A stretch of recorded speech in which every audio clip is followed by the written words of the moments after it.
Très heureuse de vous retrouver, mesdames et messieurs, bonsoir et bienvenue à ces 19h sur les antennes de Numérica TV, le sommaire.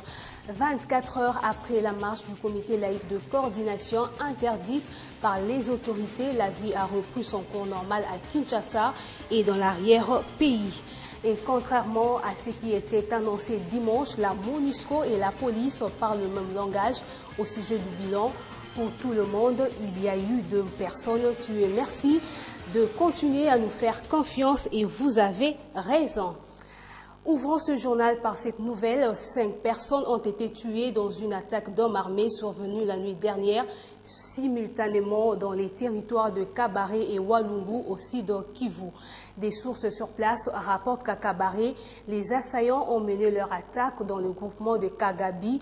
En tenue civile, ils ont pris pour cible un bistrot situé non loin de la paroisse catholique de Kabare. Au même moment où cette attaque se déroulait, une autre s'est produite à Walungu, territoire voisin de Kabare. Durant la même nuit, un autre groupe d'hommes armés mettait à sac le centre de santé des Sigikiro dans le groupement de Lurala à Walungu. Toujours dans la partie orientale du pays, mais cette fois-ci dans la localité de Boualanda, dans le territoire de Rutshuru au nord Kivu, 9 personnes, dont 4 civils, 5 miliciens, ont été tués ce lundi lors d'une attaque attribuée à des miliciens Hutus. Elle s'est faite en représailles de l'incendie d'une centaine de cases du village Mutanda, habité majoritairement par des Hutus congolais, a expliqué à l'agence France Presse un responsable administratif local. Après la marche interdite par les autorités au comité laïque de coordination, on affirme poursuivre la mobilisation. Les leaders du CSC projettent donc une nouvelle manifestation, le temps de pleurer les morts et de penser les blessures. Au sujet du bilan, la conférence épiscopale nationale du Congo a parlé de 2 morts, dont un à Kinshasa et un autre en Bandaka. L'abbé Donatien Tchone, secrétaire général de la SYNCO, a cependant loué le comportement des policiers dans certaines communes de la capitale et appelle la population à demeurer vigilante. À la mission des Nations Unies pour la stabilisation de la RDC, on fait aussi état de 2 morts, 47 blessés et plus de 100 arrestations à travers l'ensemble du territoire. Florence Marshall, porte-parole de la MONUSCO, l'a dit à Jefté Tcholeni et Jireso Chimanga. Les voix s'élèvent de part et d'autre pour dresser un bilan de la marche des laïcs catholiques. Pour la MONUSCO, près de 100 personnes ont été interpellées et 2 ont perdu la vie. Les équipes nous ont rapporté 2 personnes tuées, une à Kinshasa et une à Bandaka, 47 blessés et plus de 100 arrestations sur l'ensemble du territoire. Il est intéressant de noter que parmi les 100 personnes arrêtées, ce matin, une trentaine avaient déjà été relâchées et que ces libérations vont sans doute continuer à intervenir dans le courant de la journée. Dans une déclaration faite hier, Leila Zerougui dit déplorer cette situation et appelle les uns et les autres à la retenue. Dans la déclaration qu'elle a faite hier soir, Mme Zerougui a regretté le bilan, a regretté que 2 personnes aient trouvé la mort hier en dépit donc, des appels qui avaient été formulés par les autorités congolaises à faire preuve de la plus grande retenue. Elle a donc appelé à des enquêtes sur ces morts de la part des autorités et aussi à ce que les sanctions appropriées soient prises contre les personnes à l'origine de ces 2 morts. Entre-temps, le gouverneur de la ville de Kinshasa n'avait pas pris acte de la marche des laïcs catholiques.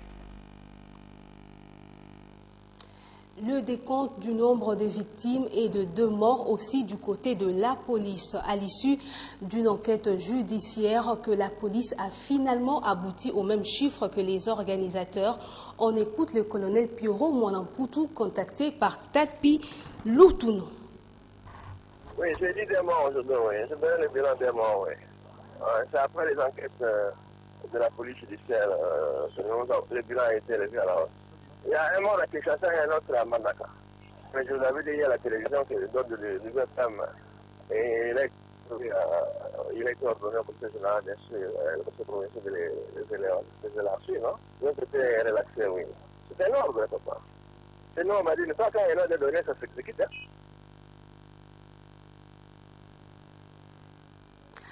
Autre chose, un collectif des organisations congolaises de protection de l'environnement a appelé au retrait des armées congolaises et rwandaises au parc des Virunga après des affrontements les ayant opposés la semaine dernière et qui mettent en péril l'existence des gorilles de montagne. Dans une lettre adressée au secrétaire de la Conférence internationale sur la région de Grand Lac, 11 ONG congolaises invitent l'organisation à demander à la RDC et au Rwanda de retirer leurs armées de cette zone du massif des Virunga à la frontière entre les deux pays, à la présence permanente de ces deux armées de part et d'autre de la frontière met en péril tous les efforts consentis depuis des années pour la protection de cette espèce, ajoute cette lettre. En sport, Désiré Bonina, nouveau président de la Ligue de football de Kinshasa, successeur d'Honoré Soundi Zimpelolo Bonina, a été élu pour un mandat de 4 ans à la tête du comité de 8 membres. C'était le week-end dernier. Junior Bompema. Après le désistement de José Ombe et de Kabasile Kabeya, plus que 10 candidats à la conquête de 8 postes à pouvoir est soumis au vote des 17 grands électeurs. Au dépouillement des bulletins, pas de problème pour Désiré Bonina Ifongue, élu président avec 16 voix sur 17. J'exprime ici toute ma joie parce que je pense que pour ma part, il s'agit ici de l'accomplissement d'un parcours qui part de l'année 84-85, quand je suis dans les stades dirigeants de la Ligue de la plus jeune que j'étais. Et pendant 7 ans, nous avons milité au sein de ce club. En 1994, je suis élu comme membre de la Ligue de football de Kinshasa. Même résultat pour ces deux vice-présidents, Jean Chrysostome Tien Zingzingat et Emmanuel Floris Kamalandwa. Autant pour Élisée Betou, la seule dame trésorière de la LIFKIN. 15 sur 17 pour Pierrot Mosengo comme secrétaire provincial adjoint. Pour les deux membres, 12 voix pour Alain Boussi et 10 pour Hector Voezolo. Le poste de secrétaire provincial est à pouvoir. Belle Sitotala, seul candidat à ce poste, a obtenu juste 6 voix. Quittons la République démocratique du Congo pour nous rendre au Burkina Faso où le procès de 84 accusés dont les généraux Jules Diendéré et Djibril Bassolé soupçonnés d'être les cerveaux du putsch manqué de septembre 2015 s'ouvre ce mardi devant la justice burkinabé. Les accusés risquent tous de lourdes peines au terme de ce procès censé durer plusieurs mois selon des sources judiciaires qui ont précisé que la lecture de l'ordonnance de plus de 15 000 pages annoncera la couleur de ce procès marathon. Place à présent à la revue de presse. Les journaux parus ce lundi dans la capitale ont été sélectionnés et commentés par Mouine Mouroupfel. Revue de presse.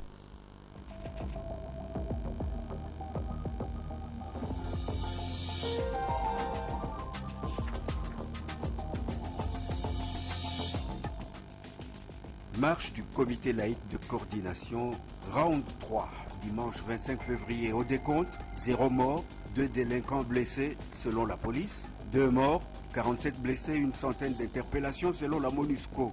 La bataille des chiffres ne fait que commencer. Mais à tout prendre, était-ce une marche ou un putsch manqué, s'exclame la prospérité. Reprenant pour l'occasion une correspondance particulière, signée de simples initiales, où l'on peut lire qu'il est grand temps que le peuple congolais sache la vérité, tout comme il est urgent que nos compatriotes sortent de l'aveuglement qui consiste à croire que le gouvernement congolais combat l'Église catholique romaine. L'objectif légitime de l'État congolais restant, dans le respect de la Constitution, d'empêcher avec détermination que ceux qui, depuis les grandes bourses occidentales, instrumentalisent l'Église catholique pour la mettre au service de son projet d'accentuer l'exploitation éhontée de notre pays, n'accomplissent leur dessein, celui de mettre le Congo en coupe réglée. Alors, entre Kabila et les catholiques, à qui reviendrait la victoire, s'interroge Congo Nouveau. Qu'on ne s'y trompe pas. Face au clergé, Il y a un pouvoir bien droit dans ses bottes et décidé à ne pas se laisser rabattre. Mais en définitive, la victoire reviendrait au camp qui bénéficiera du soutien de la plus grande partie de la population congolaise. Selon Géopolis Hebdo, l'on est dans une impasse, une situation à géométrie variable, car jamais le pays n'a été autant écartelé entre des dynamiques contradictoires, portées par une même essence, à savoir protéger le pays et garantir sa survie et surtout son cheminement vers la démocratie. Bref, ni le gouvernement, ni les partis politiques, et encore moins les ONG, n'ont le droit de créer des conditions d'un sauve-qui-peut. La RDC est une société qui se veut moderne, une société civilisée, c'est-à-dire qui obéit à des normes et à des principes qui soient le reflet du génie et de l'intelligence de son peuple. Cette troisième marche des catholiques à laquelle on a assisté dimanche dernier est le dévoilement d'un agenda, bien plus d'un piège évité de justesse, note pour sa part le vrai modérateur. Sur la même lancée, la manchette tranche. Le CLC a raté son coup. Il y a échec effectivement parce que les manifestations du couple CLC et UDPS Limité ne visent plus à communiquer un quelconque message, mais à entraîner les forces de l'ordre dans des réactions susceptibles d'occasionner un maximum de victimes. Sans surprise, l'avenir cite la majorité présidentielle qui estime que le CLC fait fausse route. Seules les élections comptent au stade actuel.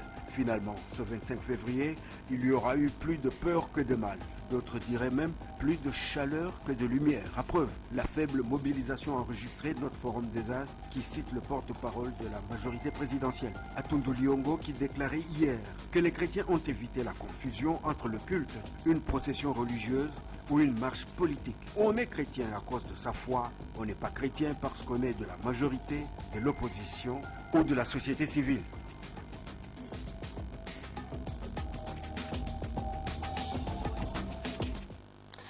Merci Mouine Mouroubfel pour cette revue de presse. Voilà, ce journal est terminé. Merci de votre fidélité.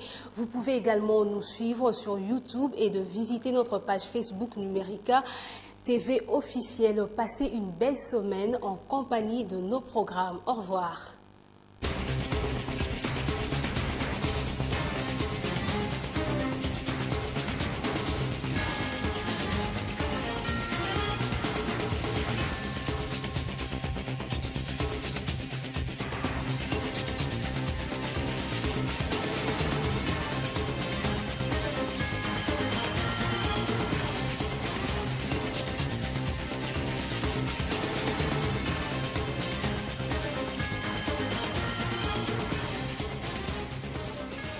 Il a plu au Seigneur de rappeler à lui l'âme de son fidèle serviteur, Ngao Monkubwa Bruno, décédé le 14 février 2018 de suite d'un accident de circulation.